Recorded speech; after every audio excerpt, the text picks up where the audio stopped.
MMAWeekly.com, Damon Martin here at Strikeforce, Ohio with Alexis Davis. And Alexis, let me start here because we talked a couple months ago before this fight got made. You were vying for maybe getting a title shot, maybe getting the fight with Ronda Rousey. What was your initial reaction when they said Sarah Kaufman instead? You know, I wasn't really too surprised because we've talked in the past with Strikeforce about fighting her, but obviously I wanted that title shot. You know, if they were going to give it to me, I would have took it.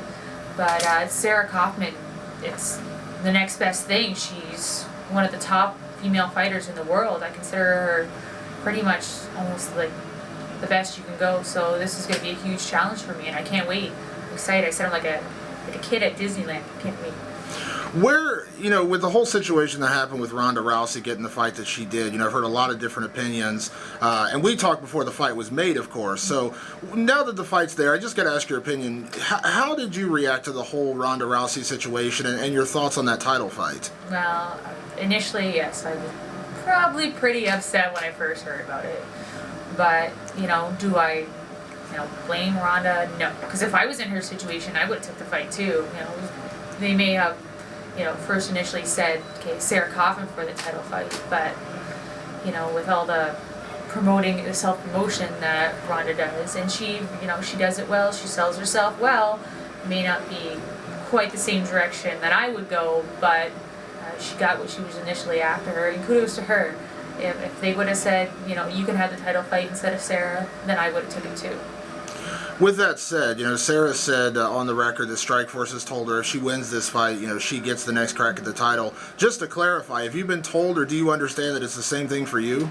Yes, it's my understanding that this is a #1 contender fight.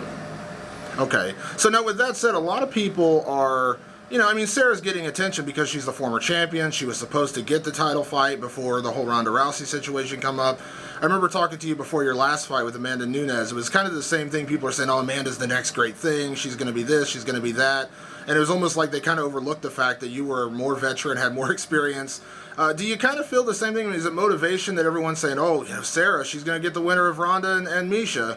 Yeah, I'm the underdog always. It doesn't really matter to me. Actually, I kind of like it because kind of sneaking under the radar, and it's kind of been like my good luck charm so far. So I don't mind at all.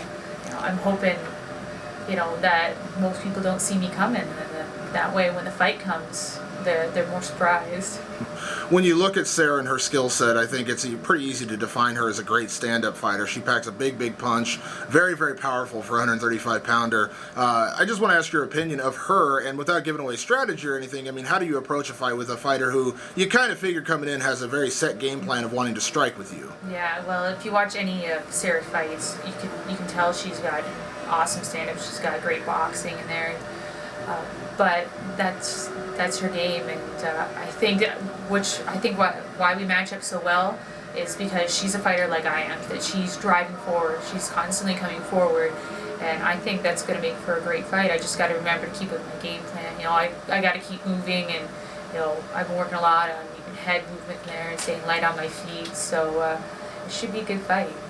Is there we know this is a #1 contenders match, but at the same time, with Ronda and Misha headlining the card, is there a certain statement to be made in this fight to really be impressive? Because you're going to get the title shot regardless, but, to really show both of them and the rest of the world, what Alexis Davis is all about. Yeah, there is, but I don't really think about that too much because I know it's going to be a great fight. I know it's going to be a really good fight. I don't think I've ever been finished without being in the third round, and Sarah's not one to be, finished fast either. So I can see this being an all-out war. I think more the pressure is actually going to be, for women's MMA in a whole, will be the title fight with Tate and Rousey because, everybody's kind of looking for that huge fight, that huge war. No one wants to see a Chris Cyborg anymore where she's finishing everybody in that first round. They want to be a back and forth kind of brawl. So, it's going to be, a big pressure for them to put on a good fight. Well, the thing I love about women's MMA, it seems like when the ladies get that showcase spot, you know, with you and Sarah headlining the prelim part, and then of course the headline fight, it seems like it's almost like every woman has a chip on their shoulder to show that, you know, what they're made of, and to show that they can perform, because we saw it in, you know, last year in Ohio with Marloes Kunin and Liz Carmouche. Do you look like this could be that marquee show for you and Sarah, and of course Misha and Ronda? Yeah, definitely, for sure.